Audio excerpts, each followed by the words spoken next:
दोस्तों, स्वागत है आपका हमारे YouTube चैनल हम ज्ञानी बुद्धा पर। दोस्तों, आज का टाइम ऐसा टाइम हो गया है, कोई भी आदमी अपने वर्तमान यानी कि प्रेजेंट में रहता ही नहीं। या तो वह अपने फ्यूचर के बारे में सोचता रहता है या अपने पास्ट में हुई घटनाओं के बारे में सोचता रहता है। आज के टाइम में उसने अपने प्रेजेंट में रहना ही छोड़ दिया है।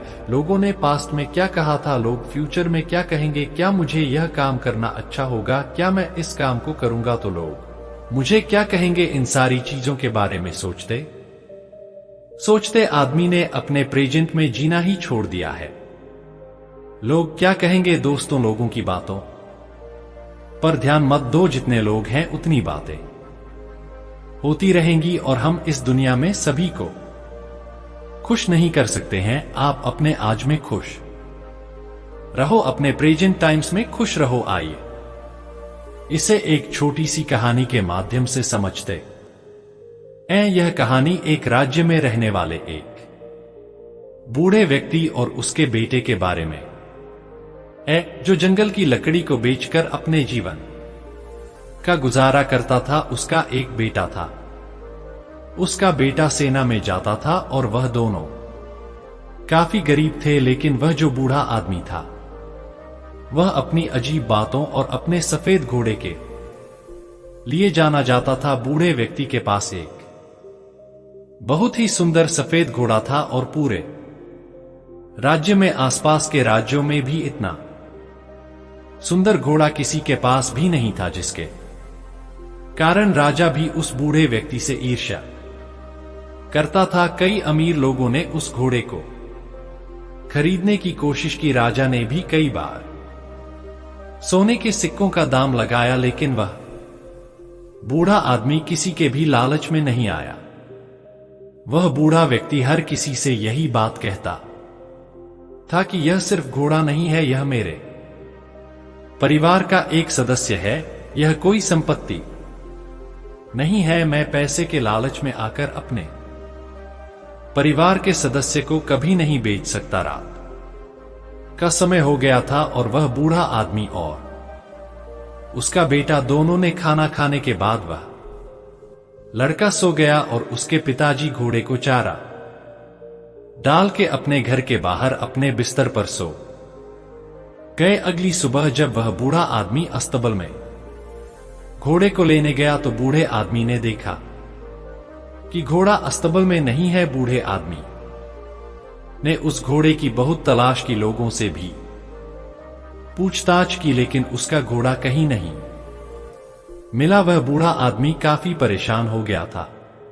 उसे लगता था कि उसका घोड़ा किसी ने रात में चोरी कर लिया। कुछ समय बाद यह खबर पूरे राज्य में आग की तरह फैल गई। कई लोग वहां आ गए थे और बातें करने लगे। हमें पहले से ही पता था कि किसी दिन घोड़ा चोरी हो जाएगा। यह बूढ़ा आदमी बहुत गरीब और कमजोर है, वह ऐसे अनमोल घोड़े की रक्षा कैसे कर सकता है। उस भीड़ में से एक आदमी ने हंसते हुए कहा, घोड़े के जाने जा सदमा आप बर्दाश्त नहीं कर सकते, आपको बहुत दुख हुआ है। वह घोड़ा इकलौता आपके कमाई का जरिया था, आपका इससे बुरा भाग्य और क्या हो सकता है। अगर आप घोड़े को पहले ही राजा को बेच देते तो आपको अच्छी रकम मिल जाती और आप अपना बुढ़ापा आराम से गुजारते। बूढ़े व्यक्ति ने किसी की बात पर कोई जवाब नहीं दिया। उसने बस इतना ही कहा, जो कुछ भी है सब ठीक है। सच तो सिर्फ इतना है कि घोड़ा अस्तबल में नहीं है, बाकी जो होगा देखा जाएगा। इस घटना के करीब 2 महीने के बाद रात को वह बूढ़ा आदमी अकेला अपने घर के दरवाजे पर बैठा था। तभी अचानक रात को घोड़ा वापस आ गया। घोड़े को वापस देखकर वह बूढ़ा आदमी बहुत खुश था। उसने सोचा कि घोड़ा चोरी नहीं हुआ था, वह जंगल में भाग गया था। लेकिन आश्चर्य की बात यह थी कि घोड़े के साथ उस नस्ल के 15 और घोड़े आ गए थे। फिर अगली सुबह यह खबर पूरे राज्य में जंगल की आग की तरह फैलने लगी। लोग इकट्ठा होने लगे और उस बूढ़े व्यक्ति से बोले, आप सही थे, घोड़े का जाना कोई दुर्भाग्य नहीं था, यह तो आपके लिए एक वरदान साबित हुआ है। आपके पास अभी एक नहीं 15 और घोड़े हैं। आपकी किस्मत अब बदल चुकी है, अब आप घोड़ों के व्यापारी बन सकते हैं। वह बूढ़ा आदमी शांत रहा और बोला, सच तो यह है कि घोड़े के साथ 15 और घोड़े आ गए हैं। जो कुछ भी है सब ठीक है, आगे जो होगा देखा जाएगा। उस बूढ़े व्यक्ति के बेटे ने जंगली घोड़ों को वश में करना सीखना शुरू किया, लेकिन घोड़े जंगली थे तो जल्दी वश में नहीं आ रहे थे। लेकिन सिर्फ 3 दिन के बाद लड़का जंगली घोड़े पर बैठकर घोड़े को वश में करने का प्रयास कर रहा था, पर वह घोड़े से नीचे गिर गया और उसे काफी जख्म भी लगे थे और उसके पैर की हड्डियां टूट गई। बूढ़े व्यक्ति ने देखा कि उसका बेटा नीचे गिरा पड़ा और वह दर्द से चिल्ला रहा है, और फिर कुछ लोग उसे वैद्य जी पास ले गए। लोग फिर इकट्ठे हुए और दुखी होकर बोले, आपके साथ बहुत बुरी चीजें हुई हैं। 15 घोड़े मिलना कोई आशीर्वाद नहीं था बल्कि अभिशाप था। आपके इकलौते बेटे का पैर टूट चुका है, अब उसकी शादी कैसे होगी? गरीब आदमी बदकिस्मत है। लेकिन वह बूढ़ा आदमी लोगों की बातों से प्रभावित नहीं हुआ। उस बूढ़े आदमी ने कहा, सच तो यह है कि बेटे ने एक पैर खो दिया है।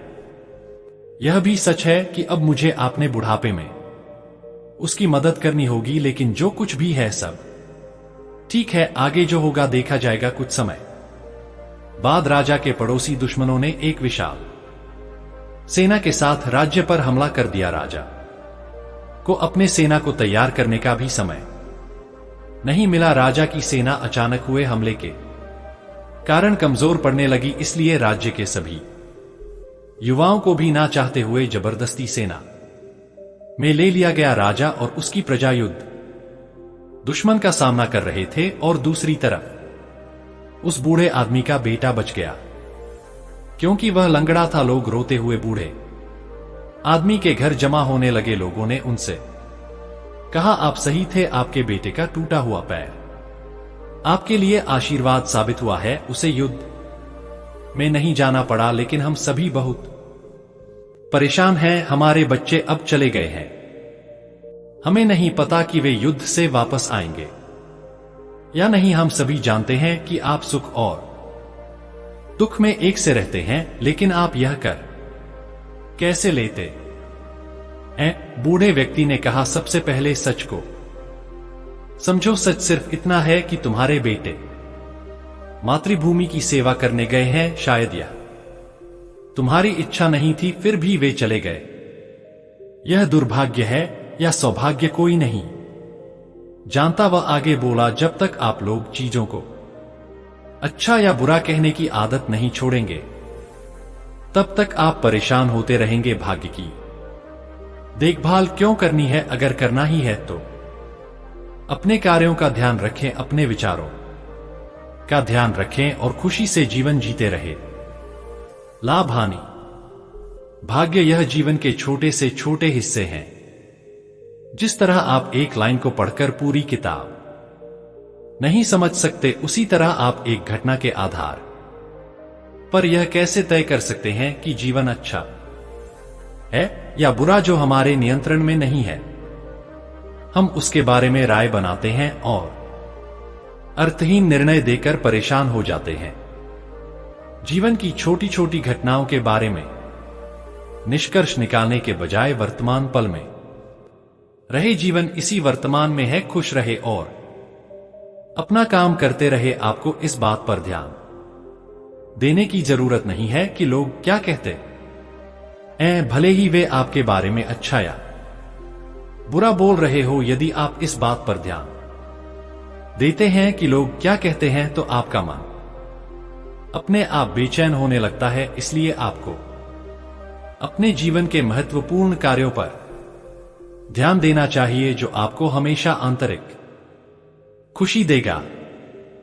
बूढ़े आदमी के शब्दों ने लोगों को सोचने पर मजबूर कर दिया। शायद बूढ़ा व्यक्ति सही था। लोगों को अपने बेटों की फिक्र तो थी ही, लेकिन अब उन्हें यह उम्मीद भी थी कि वह युद्ध जीतकर वापस जरूर आएंगे। साथ ही उन्होंने यह भी समझ लिया था कि जीवन में हर घटना एक कारण से होती है और अच्छे या बुरे फैसले समय के साथ बदल सकते हैं। सबसे जरूरी है कि वर्तमान में जीना और अपना कर्म करते रहना चाहिए।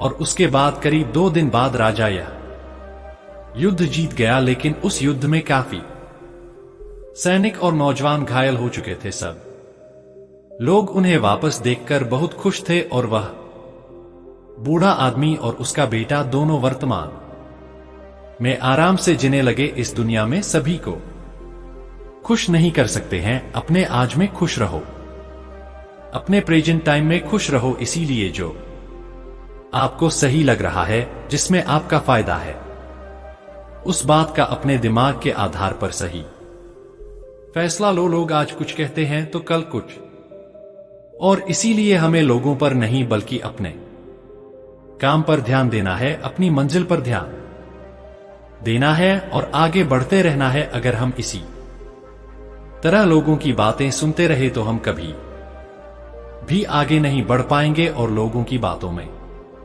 उलझ कर रह जाएंगे। दोस्तों, उम्मीद करता हूं कि आपको यह कहानी पसंद आई होगी। ऐसी और कहानियां सुनने के लिए हमारे चैनल हम ज्ञानी बुद्धा को सब्सक्राइब करें और वीडियो को अपने दोस्तों के साथ शेयर कीजिए और कमेंट में बताइए आप भी क्या अपने पास्ट या फ्यूचर के बारे में हमेशा सोचते रहते हैं।